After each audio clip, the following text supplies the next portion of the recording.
زندگی میں کیڑے مکوڑے نظر آتے ہیں، اڑتے ہیں، سمجھ آتی ہے، مچھر نظر آتے ہیں ہمیں، مگر قلب ہمیں پتہ ہی نہیں ہے کہ اس کے اندر گندگی کیا ہو گئی ہے، اس کے اندر کیڑے مکوڑے کیا آ گئے ہیں، اس کو پاک کیسا کریں، جب پاک کر لیں تو اس کے اندر کیا رکھیں، رکھنے کی جگہ کیا ہے، اس میں رکھنا کیا ہے۔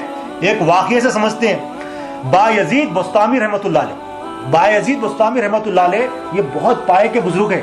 ان کی شان میں حضرت جنید بغدادی رحمۃ اللہ علیہ فرماتے ہیں، حضرت جنید بغدادی کون ہے؟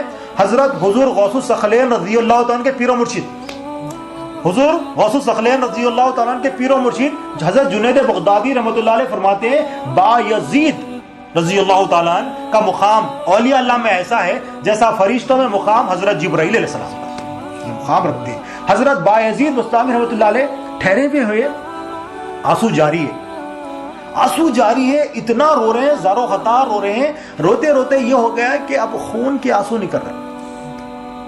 مرید دیکھا پریشان گزر رہا تھا، حضرت آپ کو کیا ہو گیا، ایسی کیا مصیبت آ گئی کہ آپ جو ہے نا خون کے آنسو رو رہے ہیں، اتنے غمزدہ ہے؟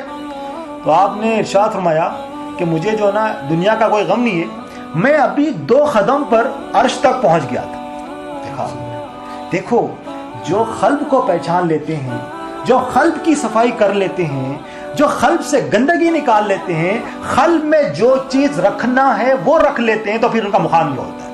قلب سے کیا ہے؟ قلب کی صفائی کریں، قلب سے دنیا کی محبت نکالیں، قلب سے کیا ہے؟ کفر نکالیں، قلب سے کیا ہے؟ شرک نکالیں، قلب سے کیا ہے؟ نفاق نکالیں، قلب سے کیا ہے؟ لوگوں کا جو الوہیت پن ہے وہ نکالیں۔ جب یہ نکل جاتا ہے، رکھنا کیا ہے؟ اس میں تصدیق کرانی ہے لا الہ الا اللہ کی، اس میں تصدیق کرانی ہے محمد الرسول اللہ کی صلی اللہ علیہ وسلم، اس میں تصدیق کرانی ہے کہ اللہ کا منشا کیا ہے، اللہ کی مرضی کیا ہے۔ یہی 3 سوال ہے، یہی 3 سوال خبر کے، اس میں تصدیق کرانی ہے۔ جو قلب کو پاک کر لیا، قلب کو صاف کر لیا اور اس میں تصدیق کرا لیا، تو پھر یہ مقام ہوتا ہے کہ کیا کہتے ہیں؟ 2 قدم پر میں نے عرش تک پہنچ گیا، عرش کو دیکھا کہ پیاسے بھیڑیے کی طرح بے چین تھا، عرش کو دیکھا ہے کہ پیاسے بھیڑیے کی طرح بے چین تھا۔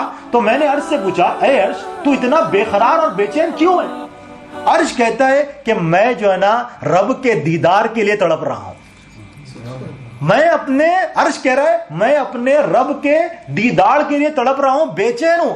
حضرت بایزید بستامی رحمۃ اللہ علیہ فرماتے ہیں کہ ہم نے تو سنا کہ رحمان عرش پہ ہوتا ہے، تو میں عرش پہ رحمان سے ملنے کے لیے آیا ہوں، اور تو کہہ رہا میں عرش رب کے دیدار کے لیے بے چین ہوں۔ حضرت بایزید بستامی رحمۃ اللہ فرماتے ہیں کہ میں سنا کہ اللہ رحمان عرش پہ ہوتا ہے، تو میں اس سے ملاقات کے لیے آیا ہوں، اور عرش کہہ رہا ہے کہ میں خود اللہ کے دیدار کے لیے بے چین ہوں، پھر رب کہاں پر ہے؟ تو عرش کہتا ہے اے بایزید بستامی رحمۃ اللہ علیہ، جب میں بے چین ہوتا ہوں اللہ سے کہتا ہوں اللہ تعالیٰ میں تیرا دیدار کرنا چاہتا ہوں، تو کہاں پر ہے؟ تو اللہ تعالیٰ کہتا ہے اے عرش اگر تو مجھ سے دیدار کرنا چاہتا ہے، تو مجھ سے ملنا چاہتا ہے، تو بایزید کے دل میں آ کے مل۔